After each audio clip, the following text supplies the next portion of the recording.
Hey everybody. Before we get started, I want to just do a quick shout out to my cousin Logan. He saw the last episode of it where I talked about what depression is and doing what you love. He showed it to a friend of his, and his friend found it helpful. So awesome, awesome. I mean, I know I'm doing my job. As a thank you, he did my channel art. If you go over to my channel page, you'll see the big A for Aerobane, and then you'll see the banner he made for me. It looks really really cool. So Logan, thank you. You rock. When I see you in October, I'll give you a big hug. Um, Bit of a recap and bit of a wonder why it took me so long to get this one. Things have gotten pretty busy for me over the past couple of weeks. Since the last video, a couple of things have been happening with work, kept me pretty busy. Busier than I kind of expected to be, and then when I got home, I was just so drained, I couldn't put myself in front of the camera. So it was just... bleh. So I wasn't going to do that. So a bit of a recap on the previous topics. What is depression? I actually had a conversation with a friend of mine a couple days... actually, I want to say it was just under a week ago, last Tuesday night. I was on the phone with a friend of mine, and she described to me that, depression is not being able to see yourself going forward. She couldn't remember what she remembered came from, but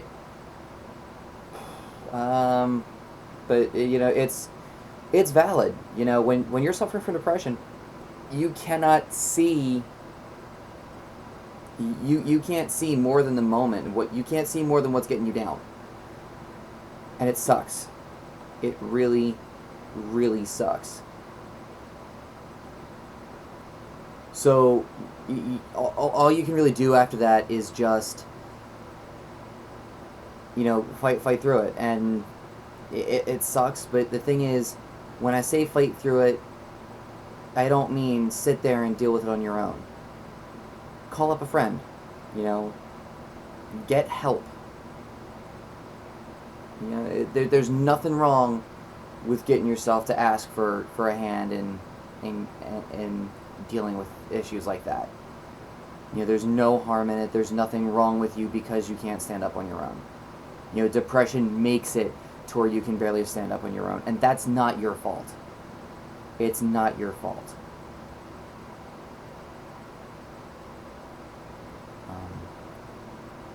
So yeah. Anyway, I'm going to talk about something that I've been dealing with for the past couple of years, and probably even longer than that. And in terms of depression, I want to talk about something what I call meltdowns. Meltdowns. Meltdowns are essentially when you hit that point in depression, like I talked about a minute ago, to where you're done. You've bottled up everything. You pretty much took the unhealthy route. You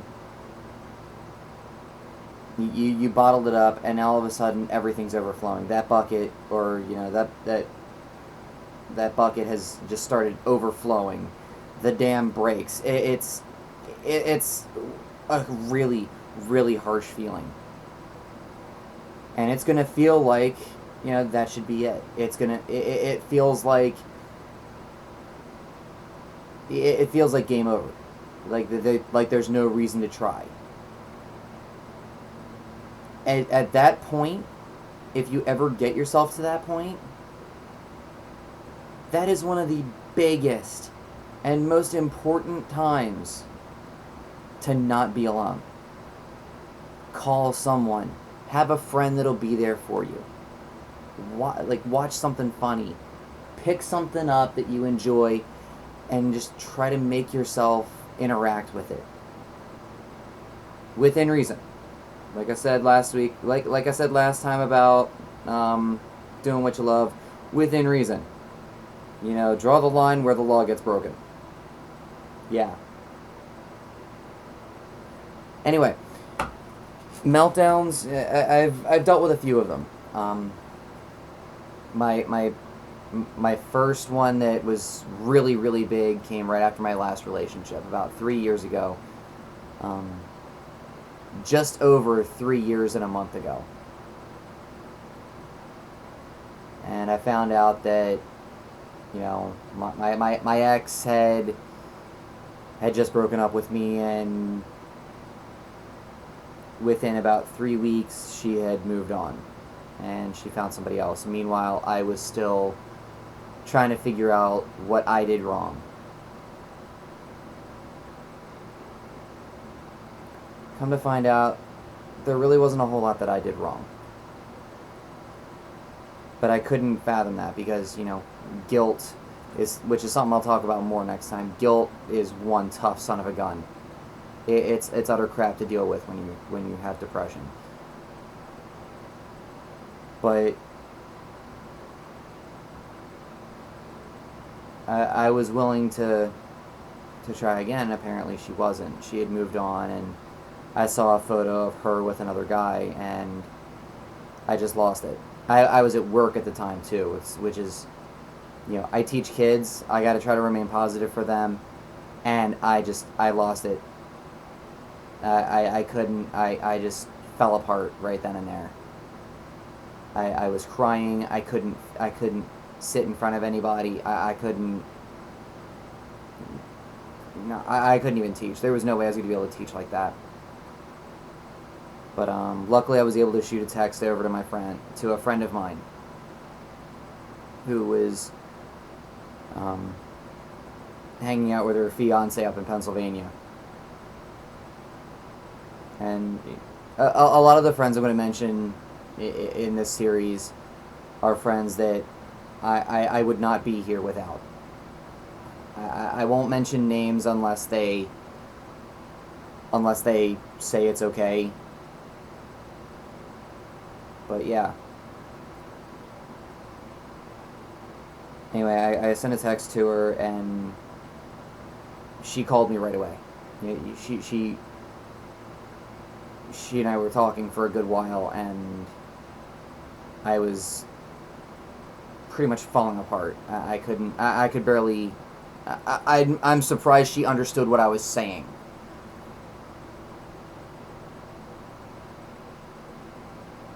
And that situation,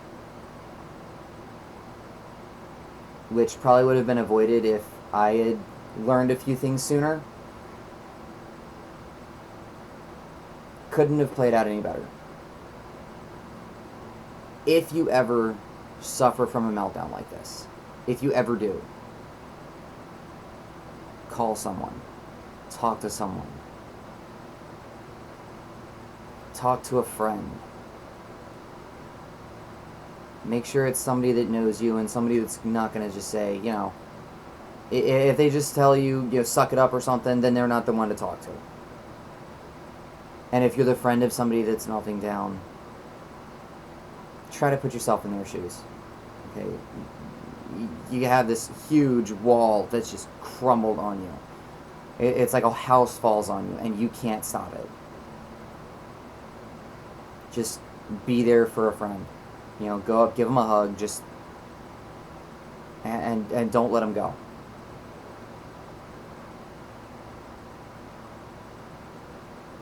Because odds are they're going to need it more at that point than they will ever again for the rest of their lives. A hug like that could very well save their life. They'll realize that they've got the support. They don't need to think that that's it, that there's nothing left.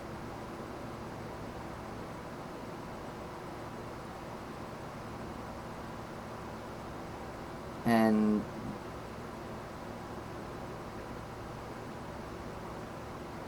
in a weird way, you want it to be the last meltdown, but you don't want it to be the last thing you ever experience. I myself, I know for a fact, I've melted down from numerous types of things. Being guilty about things, failing to do something, falling behind, or just a memory that comes back after years.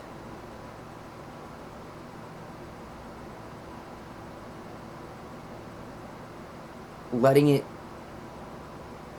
knock you down isn't a weakness, because no matter what, you're gonna, it knocks you down. It does. There's no shame in it. There's no shame in saying, you know, that knocked me to the curb. But you don't have to let it be the end. Don't let yourself say, this is it, I'm done, I don't want to deal with anything anymore. Because that's when another number gets added to the list.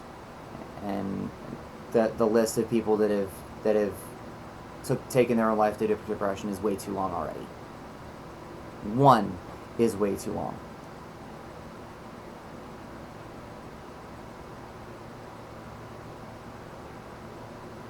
And if you are a friend and you think that, you know, a friend doesn't look alright,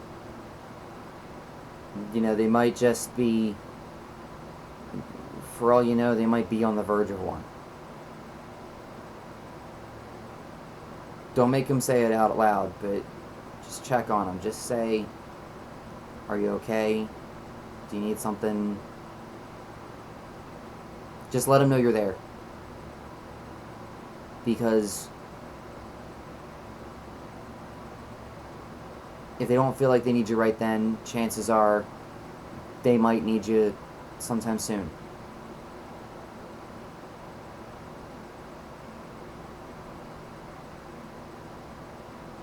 Depression requires patience. It requires the person that has it to be patient and, you know, let the punches come, let them knock you down and then stand back up. It takes patience of the friend that wants to help. So don't ever lose patience. Don't ever lose your willingness to be there.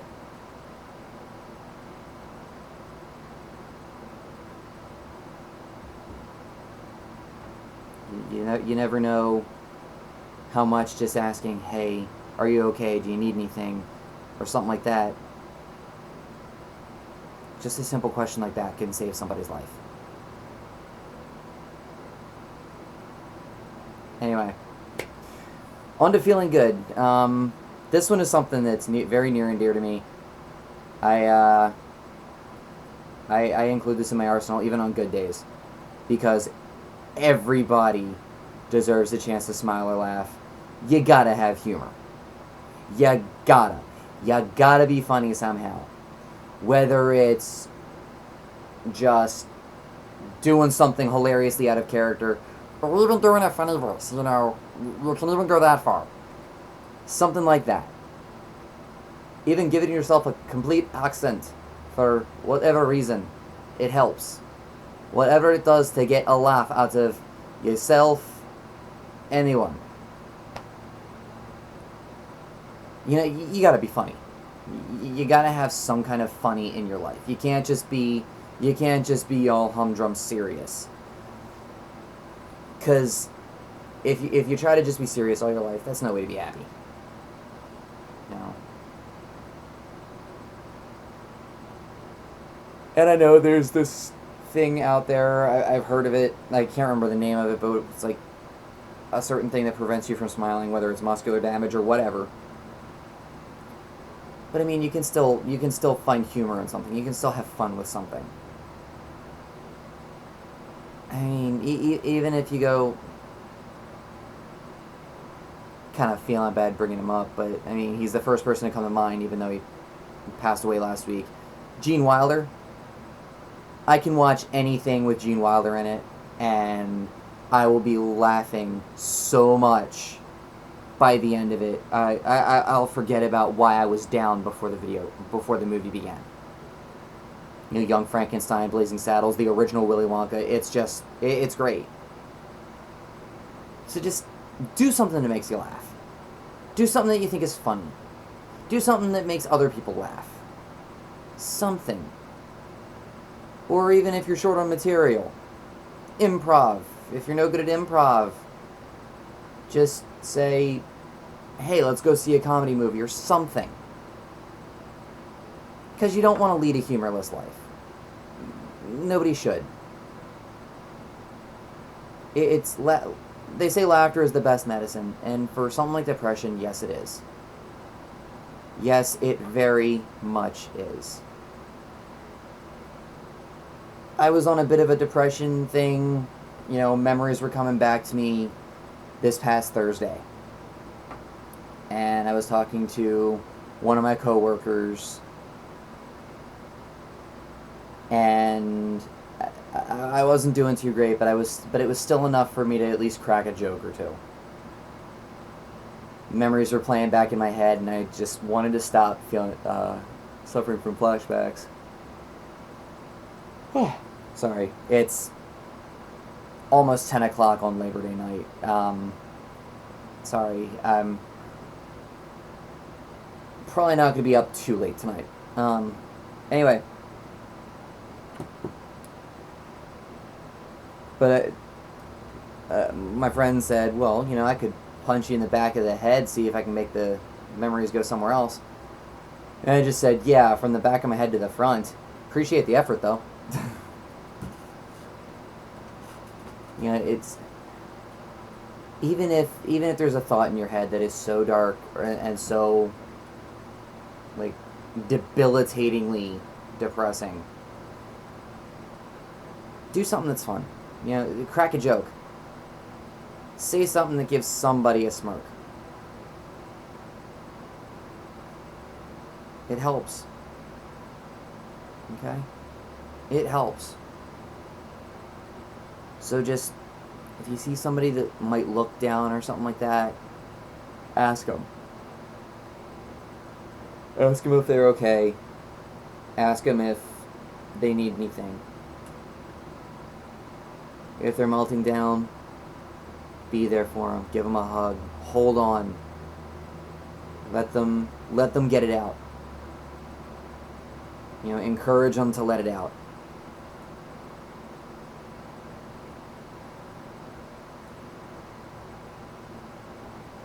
And always try to find a way to have a laugh.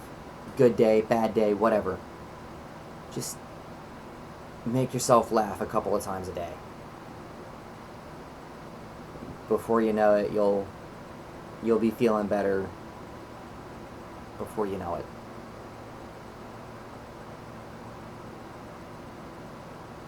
Thanks for watching. Sorry this one took so long, the aforementioned busyness at work, but it's all good now. Everything's fixed, so that's a good thing. But yeah, let's keep working together on this. Let's be okay.